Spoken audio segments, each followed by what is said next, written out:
Assalamualaikum warahmatullahi wabarakatuh. Waalaikumsalam warahmatullahi wabarakatuh. Alhamdulillahirabbil alamin. Langsung aja Bapak Ibu, terima kasih, puji syukur kehadirat Allah Subhanahu wa taala yang mana pada siang hari ini kita telah diberikan kesehatan sehingga kita dapat berkumpul di Kombel Yayasan Indonesia Juara pada siang hari ini dalam keadaan sehat walafiat. Amin.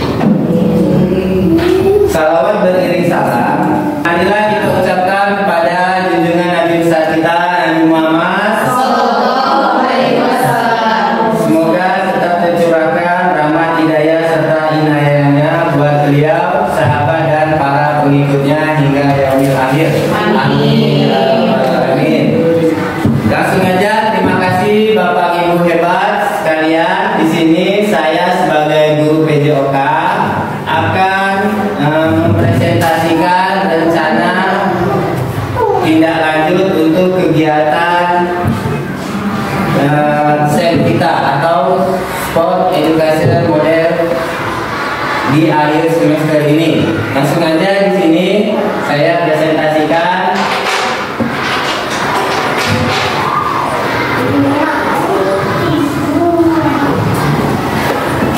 rencana tidak lanjut. Di sini saya memilih judul dengan tradisi yang ditinggalkan, yaitu permainan tradisional. Ini disusun oleh saya sendiri. Latar belakang dari kegiatan yang saya susun ini, yang pertama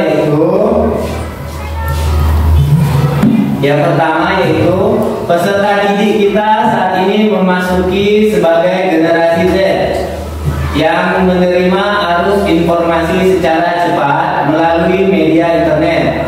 Sebagian informasi ini mengandung nilai-nilai yang kadang tidak sesuai dengan nilai-nilai tradisi luhur Indonesia. Bila mereka terpapar, dikhawatirkan nilai tradisi asing akan menghilangkan atau menggantikan nilai tradisi lokal yang luhur. Contohnya, ketika pulang sekolah, anak-anak zaman sekarang yang dicari bukan teman untuk bermain, tetapi yang dia cari adalah ya, benar sekalian, itu yang dicari adalah gadget atau HP yang biasa dia pegang generasi Z ini. Selanjutnya, yang kedua adalah bermain tidak lagi menjadi aktivitas fisik yang menjadi tumbuh kembang anak. Permainan yang sekarang dimainkan adalah game online. Dia tidak mengenal lagi yang namanya permainan tradisional seperti bola sodor, seperti engkrang, dan lain sebagainya. Yang ketiga, PJOK merupakan bagian integral dari pendidikan secara keseluruhan yang memiliki peran dalam membina pertumbuhan fisik, pengembangan fisikis, serta keterampilan motorik, pengetahuan dan penghayatan nilai-nilai pembentukan pola hidup yang sehat. Yang keempat, permainan tradisional dalam pembelajaran PJOK dapat membantu anak dalam bersosialisasi. Anak saling bersosialisasi dengan temannya. Selain itu, bermain sangat diperlukan untuk perkembangan gerak dan kebugaran jasmani. Seperti pada contoh permainan tradisional ini, nanti anak-anak akan ada permainan yang namanya yaitu gerak lokomotor atau berpindah tempat, misalnya dengan cara berjalan ke sana, berjalan ke sini, lari ke sana dan lari ke sini. Selanjutnya di sini tujuan dari program yang saya buat yaitu yang pertama, menumbuhkan rasa menghormati terhadap keanekaragaman budaya. Selanjutnya yaitu melestarikan permainan tradisional, membuat kegiatan aktivitas fisik untuk meningkatkan kebugaran. Dan yang terakhir yaitu terbiasa bekerja sama dengan rekan sejawat atau kelompok untuk memecahkan masalah. Langsung aja Bapak Ibu sekalian, yang selanjutnya yaitu capaian yang diharapkan. Yang pertama yaitu pengenalan. Aktivitas untuk membantu murid dapat terlibat aktif.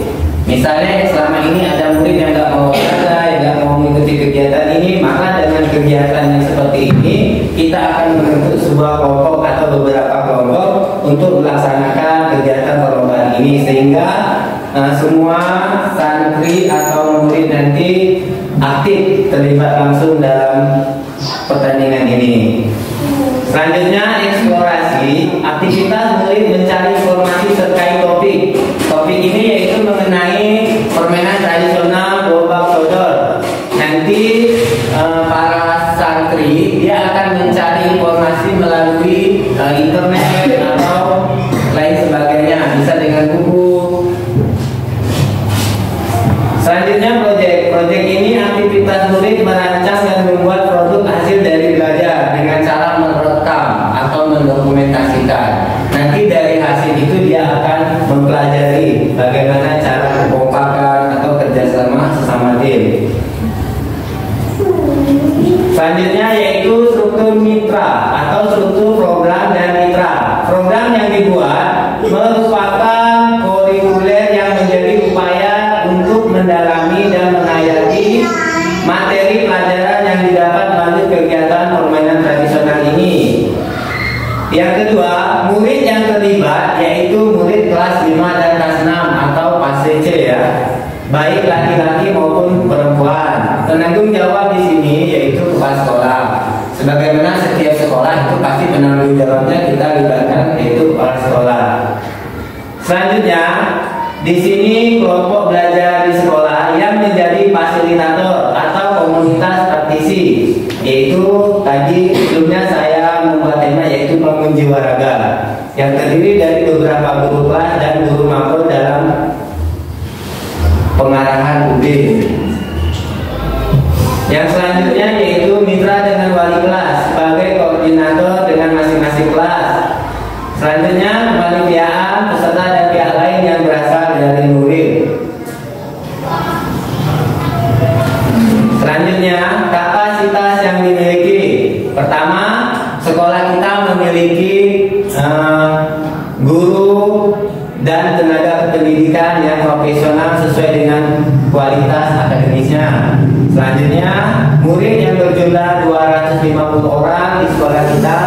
Masing-masing kelas akan mengirimkan perwakilan sesuai dengan minat dan bakatnya untuk menjadi salah satunya bisa panitia, bisa peserta, bisa wasit dan ofisial maupun penonton dalam SEM. SEM ini yaitu Sport Education Model. Yang ketiga, sekolah memiliki lapangan olahraga yang cukup luas untuk permainan bola sodor ini. Sekolah memiliki jaringan internet yang baik jika nanti pada saat pelaksanaan guru-guru atau anak-anak bisa langsung men-live-kan melalui akun media sosial. Rencana evaluasi yang pertama, evaluasi secara menyeluruh dilaksanakan setelah pelaksanaan selesai. Apa yang sudah baik dan apa yang harus ditingkatkan, melihat dari umpan balik murid berupa kuesioner atau wawancara. Nanti setelah kegiatan permainan bola sodor ini selesai, nanti akan ada sesi yang namanya umpan balik, baik berupa pengisian kuesioner atau berupa wawancara secara langsung kepada para guru ke peserta. Yang kedua, mendokumentasikan proses kegiatan main murid berupa video, foto. Selanjutnya yang ketiga, mencatat hasil. Di sini pengamatan tentang kebiasaan bekerjasama dalam tim untuk mengukur tingkat kebugaran jasmani menggunakan tes kesegaran jasmani Indonesia. Misalnya nanti kita akan ada bagaimana kekompakan pada tim kelas 5 atau tim kelas 6, siapa yang larinya lebih cepat, siapa yang tenaganya lebih kuat. Ini bisa kita ukur nanti secara langsung. Kemungkinan tantangan yang bakal terjadi yang pertama yaitu cuaca atau terjadi hujan ataupun panas terik, kegiatan dapat ditunda atau diganti di hari lain. Yang kedua, kegiatan sekolah yang bentrok antar kelas. Yang ketiga, kegiatan sekolah yang bentrok karena dilakukan pas hari efektif. Nanti kita tidak menggunakan hari efektif ya, kita akan menggunakan di hari Selanjutnya, evaluasi dan umpan balik memberikan evaluasi yang efektif dan memberikan umpan balik yang konstruktif kepada setiap peserta. Dan tim lainnya dilaksanakan di akhir semester setelah ujian sumatif awal semester. Demikianlah presentasi SEM, yaitu pelaksanaan kegiatan yang akan dilaksanakan di akhir semester yang sudah saya rancang dan sudah saya susun. Mungkin dalam presentasi ini ada yang ingin ditanyakan dari Bapak Ibu. Kami persilakan. Ya, terima kasih kepada Ustazah Desi sebagai guru fase A ya, sekaligus sebagai kepala sekolah. Kami persilakan pertanyaannya. Apakah anak-anak di kegiatan yang Bapak Ustaz lakukan ini, anak-anak yang berada di fase A itu ikut andil dalam kegiatan ini, Pak? Oh iya, baiklah, terima kasih atas pertanyaannya kepada Ustazah Desi.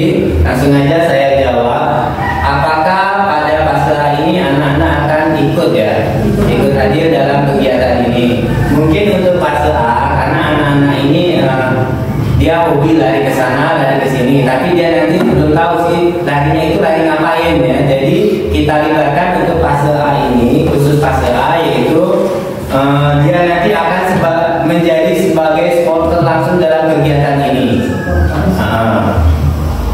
Sedangkan yang akan bermain nanti akan dilaksanakan oleh anak yang kelas 5 atau 6, 5 dan 6 fase B, fase C ya. Selanjutnya Bapak Ibu, ada pertanyaan lain ya kepada saya Nur, kami persilakan. Oke, saya dari fase B mau bertanya kepada Sandra untuk mengenai fase B itu kan ikut andilnya ngapain di dalam apa namanya ketika fase C itu bermain, seperti fase A tadi yang kata Sandra dia mungkin menjadi supporter, karena kalau untuk fase B itu ngapain? Ya, baiklah, terima kasih kepada Ustazah Nur dari guru fase B ya.